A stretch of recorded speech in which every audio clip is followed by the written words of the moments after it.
High, আমি রজত। আমরা ভ্রমণ প্রোডাকশন স্বপ্নের দেশে নামের একটি প্রোডাকশন হাউস এবং ইউটিউব চ্যানেল চালাই। আমরা মূলত শর্ট ফিল্ম, ওয়েব ফিল্ম এবং মিনি সিরিজ বানিয়ে থাকি। আমি ঠিক করেছি আমাদের এই কাজগুলো শুটিংয়ের যে গল্প, তৈরি হওয়ার যে গল্প, সেগুলো নিয়ে কিছু ভিডিওস বানাবো।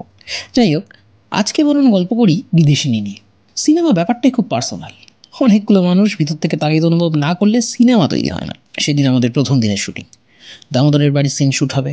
যে বাড়িতে শ্যুট হওয়ার কথা সে বাড়ির পাশের বাড়ি হঠাৎ চোখে পড়ে মনে হলো এটাই তো দামোদরের বাড়ি হওয়া উচিত। তো সেসব চক্করে কেটে গেছে 2 ঘন্টা। সকালে বৃষ্টির জন্য 4 আর লোকেশনে এসে 2, মানে মোট 6 ঘন্টা।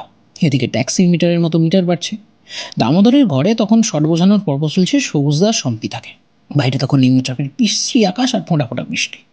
অন্যদিকে ঋষভ আর ওর দলবলের রোদ তৈরির কাজ প্রায় শেষ। হঠাৎ খেয়াল হলো স্বর্ণাব আর ঋষভ আসছে না। ঘরের দৃশ্যের পর যে গলিতে ওদের বাড়ি আসার অংশটা শ্যুট হওয়ার কথা, ওই গলির মুখে কিছু আলোচনা করছে। ওদের ডেকে নিয়ে ঘরের দৃশ্যের শুটিং শেষ করতেই দুজনে আবার ওই গলির মুখে। এবার ওরা 2 জন নয়, আমরা 4 জন, মানে আমি, অরুণাব, ঋষভ আর স্বর্ণাব। এবং আমরা মনস্থির করে ফেলেছি একটা ক্রেন শট চাই।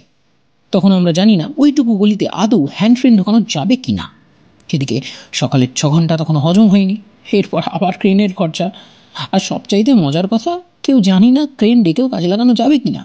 যা হবে হোক ভেবে 16 কিলোমিটার দূর থেকে ক্রেন এলো, শটটা হলো। আর ওইটুকু গলিতে ওই একটা শট নিতে লেগে গেল প্রায় 2 ঘন্টা। এর পরের 4 দিনের মধ্যে কীভাবে শটটা শেষ হবে সেই চিন্তা নিয়ে সবাই বাড়ি ফিরেছিলাম ঠিকই, কিন্তু সেদিন ঘুমিয়েছিলাম খুব শান্তিতে, কারণ ঘুমের সময় নিজের কাজের প্রতি কতটা সৎ থাকতে পেরেছি সেটাই মাথায় আসে। বাকিটা তো পরে দেখে নেওয়া যায়। ও ভালো কথা, ঋষভ মাঝিকে ঠিকঠাক বাজেট দেওয়া হলে ও এই মুহূর্তে বাংলা তথা ভারতবর্ষে ভালো ভালো যা কাজ হচ্ছে সেসব তুড়ি মেরে করে দেবে। He is a generational talent.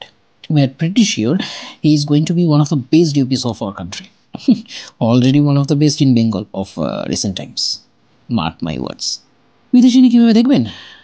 কমেন্টে ডিরেক্ট জয়েনের লিঙ্ক দেওয়া রইলো। আর সেটাতে কোনো অসুবিধা হলে ইউটিউবে ভ্রমণ লিখে সার্চ করে ভ্রমণের ইউটিউব চ্যানেলে গিয়ে সাবস্ক্রাইবের পাশে যে জয়েন বাটন রয়েছে সেই জয়েন বাটন প্রেস করে 59 টাকা দিয়ে দিতে পারেন আপনার পছন্দের ইউপিআই বা কার্ড দিয়ে। তারপর দেখে নেবেন বিদেশিনী। তাই এখনও না দেখা হয়ে থাকলে দেখে ফেলুন চটপট। আর যদি দেখে থাকেন কমেন্ট বক্সে কমেন্ট করে জানান কেমন লাগলো।